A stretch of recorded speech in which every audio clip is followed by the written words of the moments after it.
All right, let's move on to the next question. And this one comes from Devin95, Bull Saints 95. And he says, what are your favorite all-time boxing fights? Um, I am a boxing fanatic and have been for as long as I can remember. I'm telling my age here. The first fight I ever saw live was in 1981, Marvin Hagler against John the Beast Mugabe. And it was literally a fantastic fight. So in a sense, it spoiled me because I thought they were all going to be like that. And that wasn't the case. But that fight was fantastic in so many ways. It had drama, it had a humongous big time champion who seemed unbeatable, who the announcers made seem unbeatable, fighting a guy who was 38-0 with 38 knockouts, I think at the time. John Mugabe was just destroying everybody. And so it was just a fantastic fight. Hagler wins the fight. That one, Sugar Ray Leonard, Thomas Hearns, the first fight was one of the greatest fights ever. That's actually also 1981, I believe.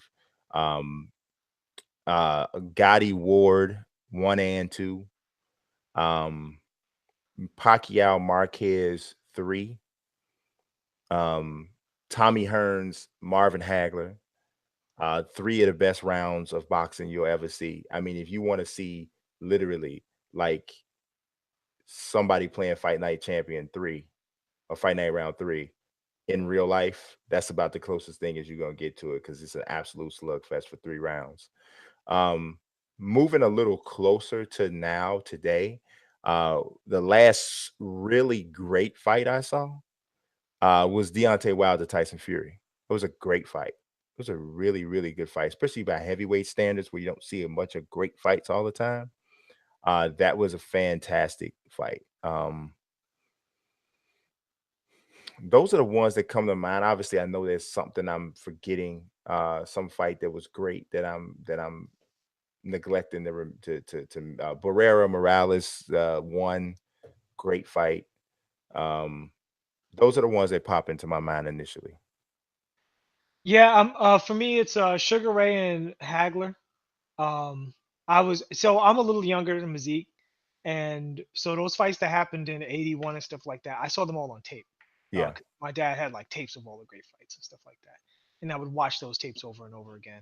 And so Hagler Hearns was another big one, but yeah, Sugar Ray versus Hearns. I'm so sorry, Sugar Ray versus Hagler was definitely one way, way, way up there. Um,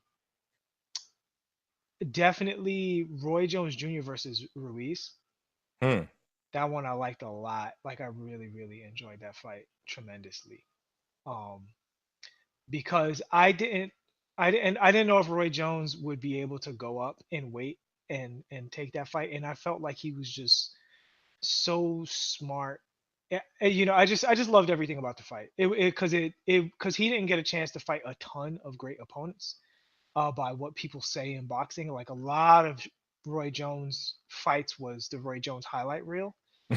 You know what I mean? And that was a situation where I really got a chance to see him um you know just really go to town and figure and Yeah, do something extraordinary. Even though John Ruiz wasn't a great fighter, it wasn't necessarily the opponent. It was what was what Roy was doing.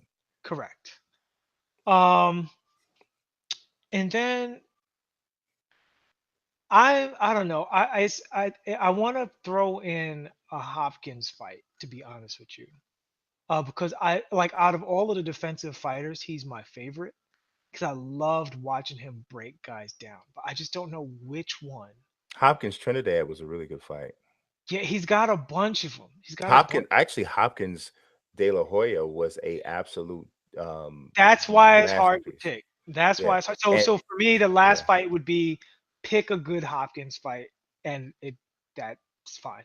Yeah. Because I kind of enjoy them equally because I just love the way he works, and even though uh, Mayweather is like the quote unquote greatest defensive fighter of all time, my favorite to watch and the guy that to me that's like the instruction manual for what makes a great defensive fighter is Hopkins, and he shows it in his best fights. Yeah, there's some people definitely before Floyd that would that say that's a joke that Floyd's the best defense. There's people who say that, Willie Pep, some other people, they're like, "Pff, please look, but it's always going to be that way. But Floyd's and Pernell Whitaker to me is the greatest defensive fighter. I mean, Hmm. Pernell just like, I mean, the usage of changing levels of avoiding shots with simple things like crouches and it like doing that. I mean, defensively, I think he was the best. But yeah, definitely. Yeah, I mean, I those guys are all in the kind of in a similar category.